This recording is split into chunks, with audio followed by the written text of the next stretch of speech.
Today I really want to talk about vlogging as a craft.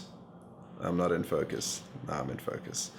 And when I say craft, I mean vlogging as the creation process of vlogging. Because as far as I can tell, you get two types of vlogs. Number one is the kind you see with people like Casey Neistat or Sarah Dietschy, and that is going out into the world with a camera and filming your life, and hopefully your life is interesting and then people follow you and stuff and things, and it's great.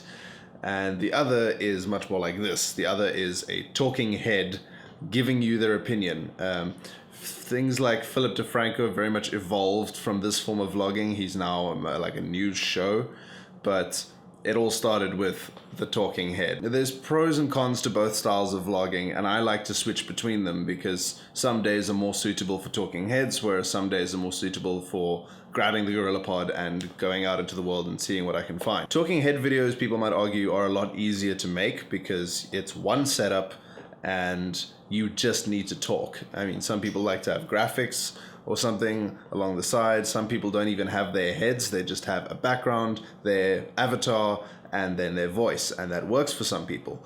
You have to be very compelling and you have to have something interesting to say that people actually want to hear. Otherwise, that style of vlog tends to fall flat on its face. It's one of the reasons I don't do just that, because I am an introverted cave hermit and I need an excuse to go outside sometimes, and I use the vlog to do that. One of the shortcomings of a vlog like the talking head is that it can very quickly become stale. It can feel dull or like it's not moving forward because it's just a person talking.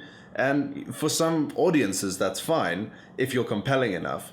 But other times it can feel dragged out. It can feel like it's just not innovating or not going anywhere, and I understand that as well. It's another reason I don't strictly do talking heads. The other style of vlog, I like to call it the selfie vlog, because you're out there usually with some form of selfie stick, in some cases a gorilla pod, filming yourself out in the world, and that tends to be more compelling whether or not you are compelling, because you're showing people the world or showing people an event or something that's happening. The selfie vlog is a style that's been popularized by people like Casey Neistat, who have elevated it to a form of higher art where it's literally like a movie every day.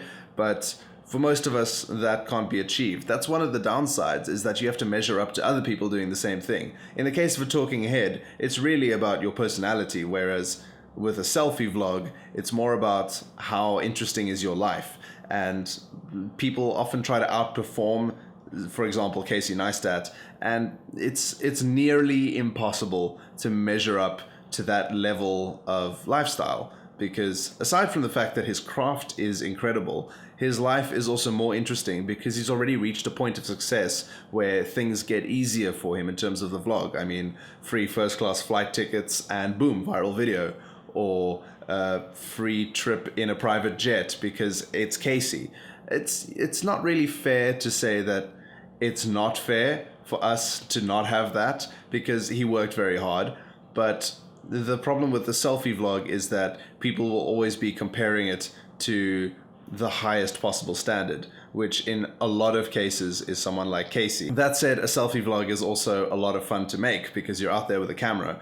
But it can also be very daunting, especially if you're socially awkward or a little bit of an introvert. Then walking around with a camera and talking to a lens can feel completely, it's just the most awkward sensation.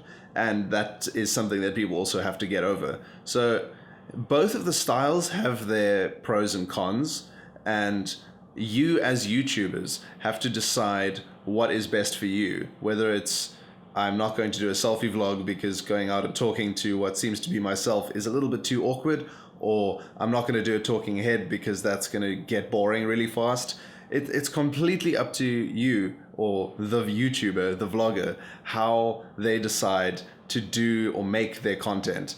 And I think however people go about it, I just think people should vlog, because vlogging is it's become more and more of an art form, but it's really a fantastic medium through which to tell the story of your life, even if it is just a talking head. The vlog tends to take a backseat to more polished forms of media like comedy sketches and, you know, pre-thought out scripted videos, because the vlog is by its very nature not a scripted thing and not highly polished. That's why it exists, and it's an integral part of its identity. But those things that make it different are also part of what makes it so valuable. Casey Neistat has beautifully married the craft of good filmmaking with the spontaneous, ridiculous meaninglessness of just filming your life. And I honestly believe that's a great thing to shoot for. I think it's wonderful that people try to emulate him to a point and then find their own style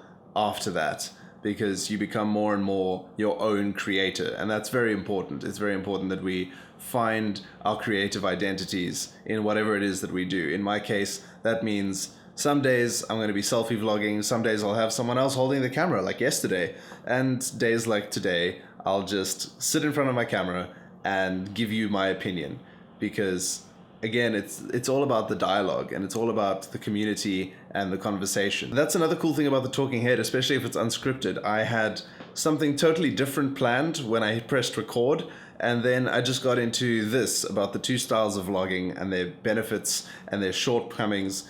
And it's just great that I can now edit this and put this out into the world and get some feedback, because feedback in terms of YouTubing is a fantastic thing. So that's going to be it for today. Thank you for watching. Sorry if it was boring. Not really, though. Please like, share, and subscribe. Yeah, I'll see you tomorrow.